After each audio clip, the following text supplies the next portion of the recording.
ಯುದ್ಧ ಆಗೋಕ್ಕೂ 3 ದಿನ ಮೊದಲು ನರೇಂದ್ರ ಮೋದಿಯವರು ಹೋಗಿ ಇಸ್ರೇಲಿನ ಪ್ರಧಾನಿ ನೇತನ್ಯಾಹು ಅವರಿಗೆ ಅಪ್ಕೊಂಡ್ರಲ್ಲ, ಇದು ನಮ್ಮದು ಫಾದರ್ಲ್ಯಾಂಡ್ ಅಂದರೆ ಇಸ್ರೇಲ್ ಫಾದರ್ಲ್ಯಾಂಡ್ ಅಂತ ಹೇಳಿದ್ರು. ಅದರ ರಿಸಲ್ಟ್ ಇದು.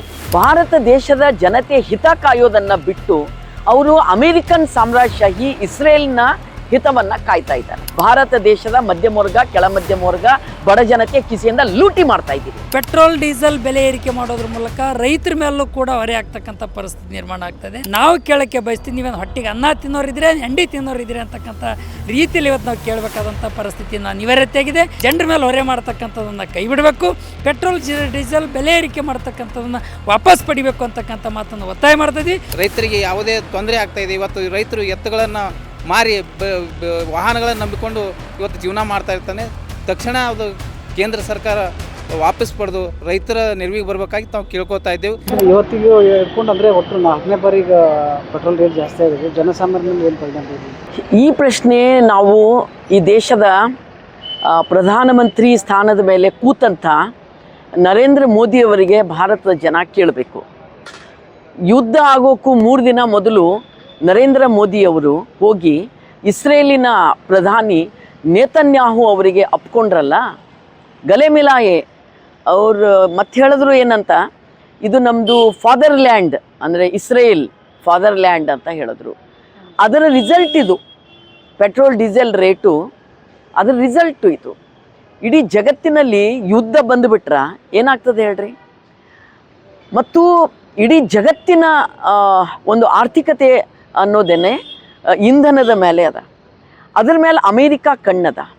ಅಮೇರಿಕಾ ಇಸ್ರೇಲ್ ಜೊತೆ ಸೇರ್ಕೊಂಡು ಇರಾನ್ ಮೇಲೆ ದಾಳಿ ಮಾಡಲಿಕ್ಕಾಗಲಿ ಮತ್ತು ಬೇರೆ ಬೇರೆ ದೇಶಗಳ ಮೇಲೆ ದಾಳಿ ಮಾಡೋದಾಗಲಿ ಯಾಕೆ ಮಾಡ್ತದ ಅಂತ ಕೇಳಿದ್ರೆ, ಆ ದೇಶದ ಒಳಗೆ ಇರೋಂಥ ಇಂಧನವನ್ನು ಅದು ಕಬ್ಜಾ ಮಾಡೋ ಸಲುವಾಗಿ ಮಾಡ್ತದೆ.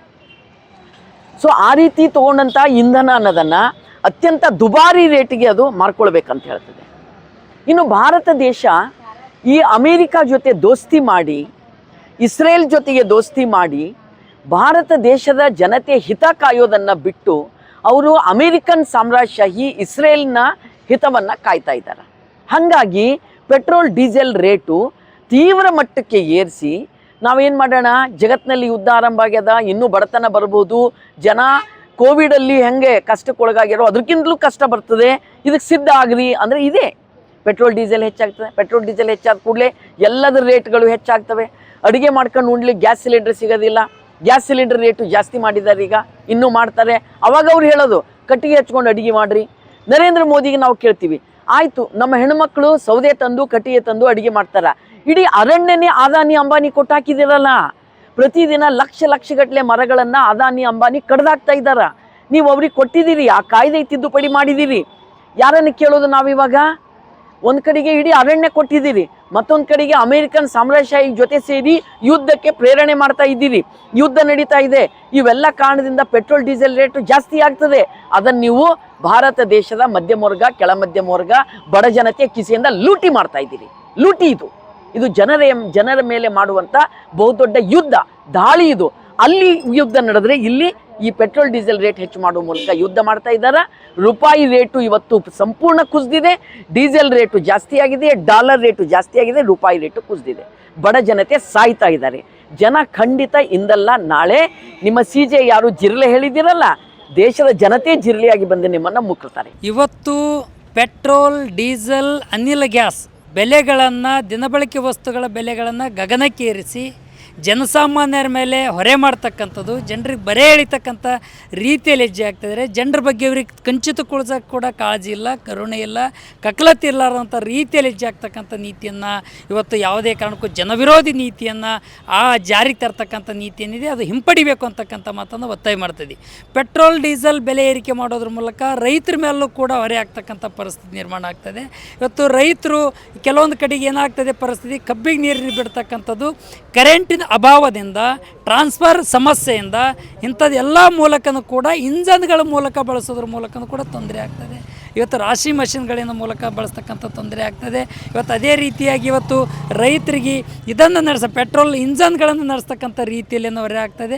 ಹಾಗಾಗಿ ಇವತ್ತು ರೈತರನ್ನು ಜಮೀನುಗಳಲ್ಲಿ ಟ್ರ್ಯಾಕ್ಟರ್ಗಳನ್ನು ಬಳಸ್ತಕ್ಕಂಥದ್ದು, ಗಳೆ ಹೊಡಿತಕ್ಕಂಥದ್ದು, ನೇಗಿಲು ಹೊಡಿತಕ್ಕಂಥದ್ದು, ಈಗ ನಾಳೆ ಮುಂಗಾರು ಬಿತ್ತನೆ ಮಾಡಬೇಕಾಗಿದೆ. ಮುಂಗಾರು ಬಿತ್ತನೆಯಲ್ಲಿ ತಯಾರಿಲ್ಲದೆ ರೈತರು ಇಂಥ ಟೈಮ್ನಲ್ಲೂ ಕೂಡ ಇಡೀ ತೀರಾ ಅವ್ರ ಬೀದಿ ಪಾಲು ಮಾಡ್ತಕ್ಕಂಥ ರೀತಿಯಲ್ಲಿ ಹೊಡ್ತಕ್ಕಂಥದ್ದೇನಿದೆ, ಇವರು ಇಡೀ ಅವ್ರ ಬದುಕಿನ ಮೇಲೆ ಕೊಳ್ಳೆ ಇರ್ತಕ್ಕಂಥ ರೀತಿಯಲ್ಲಿ ಹೆಜ್ಜೆ ಆಗ್ತಕ್ಕಂಥದ್ದೇನಿದೆ, ಅದು ಬೆಲೆ ಏರಿಕೆ ಮಾಡೋದ್ರ ಮೂಲಕ, ಪೆಟ್ರೋಲ್ ಡೀಸೆಲ್ ಬೆಲೆ ಏರಿಕೆ ಮಾಡೋದ್ರ ಮೂಲಕ ಇವತ್ತು ಒಂದು 6 ತಿಂಗಳಲ್ಲಿ 2 ಬಾರಿ 3 ಬಾರಿ ಬೆಲೆ ಏರಿಕೆ ಮಾಡ್ತಾರಂದರೆ ನಾವು ಕೇಳೋಕ್ಕೆ ಬಯಸ್ತೀವಿ, ನೀವೇನು ಹೊಟ್ಟಿಗೆ ಅನ್ನ ತಿನ್ನೋರಿದ್ರೆ ಎಂಡಿ ತಿನ್ನೋರಿದ್ರೆ ಅಂತಕ್ಕಂಥ ರೀತಿಯಲ್ಲಿ ಇವತ್ತು ನಾವು ಕೇಳಬೇಕಾದಂಥ ಪರಿಸ್ಥಿತಿ ಅನಿವಾರ್ಯತೆಯಾಗಿದೆ.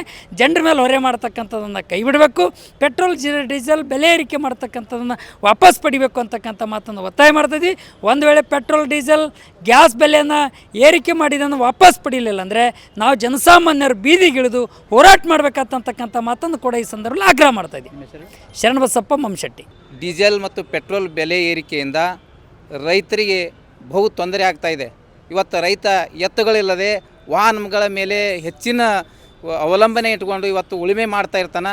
ಅವನಿಗೆ ಏನಾಗ್ಯದ ಅಂತ ಕೇಳಿದ್ರೆ ಇವತ್ತು ಡೀಸೆಲ್ ಮತ್ತು ಪೆಟ್ರೋಲ್ ಬೆಲೆ ಏರಿಕೆಯಿಂದ ಪ್ರತಿ ಗಂಟೆಗೆ 400 ರೂಪಾಯಿ ಏರಿಕೆಯಾಗಿದೆ ಬೆಲೆ. ಆದ ಕಾರಣ ನಾವು ಇವತ್ತು ಅದು ವಾಪಸ್ ಪಡಿಬೇಕಂತೇಳಿ ರೈತರು ಆಗ್ರಹ ಮಾಡ್ತಾ ಇದ್ದಿದ್ದೆವು. ಇವತ್ತು ಮಾಡೋದ್ರಿಂದ ರೈತರಿಗೆ ಯಾವುದೇ ತೊಂದರೆ ಆಗ್ತಾಯಿದೆ. ಇವತ್ತು ರೈತರು ಎತ್ತುಗಳನ್ನು ಮಾರಿ ವಾಹನಗಳನ್ನು ನಂಬಿಕೊಂಡು ಇವತ್ತು ಜೀವನ ಮಾಡ್ತಾ ಇರ್ತಾನೆ. ತಕ್ಷಣ ಅದು ಕೇಂದ್ರ ಸರ್ಕಾರ ವಾಪಸ್ ಪಡೆದು ರೈತರ ನೆರವಿಗೆ ಬರಬೇಕಾಗಿ ನಾವು ಕೇಳ್ಕೊತಾ ಇದ್ದೇವೆ. ಇವತ್ತು ಮತ್ತು ರಸಗೊಬ್ಬರ ಇವತ್ತು FID ಏನು ಮಾಡಿ ಅದು ರೈತರಿಗೆ ವಿತರಣೆ ಮಾಡ್ತಾ ಇದ್ದಾರಲ್ಲ, ಅದು ತೊಂದರೆ ಆಗ್ತಾಯಿದೆ. ಇವರು ಯಾಕಂದ್ರೆ ರೈತರು ಎಲ್ಲರೂ ಕಲ್ತವ್ರಲ್ಲ, ಅವರು ಹಳ್ಳಿಗಳಿಂದ ಹೋಗಿ FID ಪಡ್ಕೊಂಡು ಮೊದಲು ಹ್ಯಾಂಗಿತ್ತು ಆ ಪ್ರಕಾರ ಅವರು ರಸಗೊಬ್ಬರ ವಿತರಣೆ ಮಾಡಬೇಕು.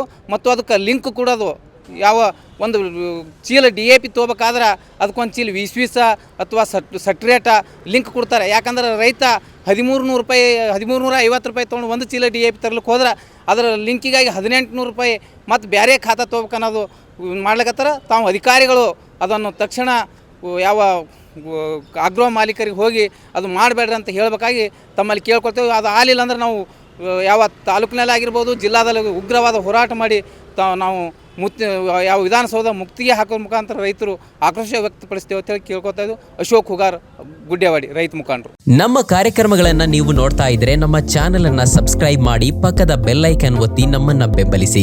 ಹಾಗೆ ನಮ್ಮ ಕಾರ್ಯಕ್ರಮಗಳನ್ನ ಲೈಕ್ ಮಾಡಿ, ಕಮೆಂಟ್ ಮಾಡಿ, ಅದನ್ನ ಬೇರೆಯವರಿಗೂ ವಾಟ್ಸ್ಆಪ್ ಮೂಲಕ ಶೇರ್ ಮಾಡಿ. ನೀವು ಹೀಗೆ ಮಾಡಿದಾಗ ನಮ್ಮ ಚಾನೆಲ್ ಇನ್ನಷ್ಟು ಮತ್ತಷ್ಟು ಜನರಿಗೆ ತಲುಪಲು ನೀವು ನಮ್ಮೊಂದಿಗೆ ಸಹಕರಿಸಿದ ಹಾಗಾಗುತ್ತೆ. ಇದು ನೀವು ಯಾವುದೇ ಖರ್ಚಿಲ್ಲದೆ ಕೆಲವೇ ಸೆಕೆಂಡುಗಳಲ್ಲಿ ನೀಡಬಹುದಾದ ಸಹಕಾರ.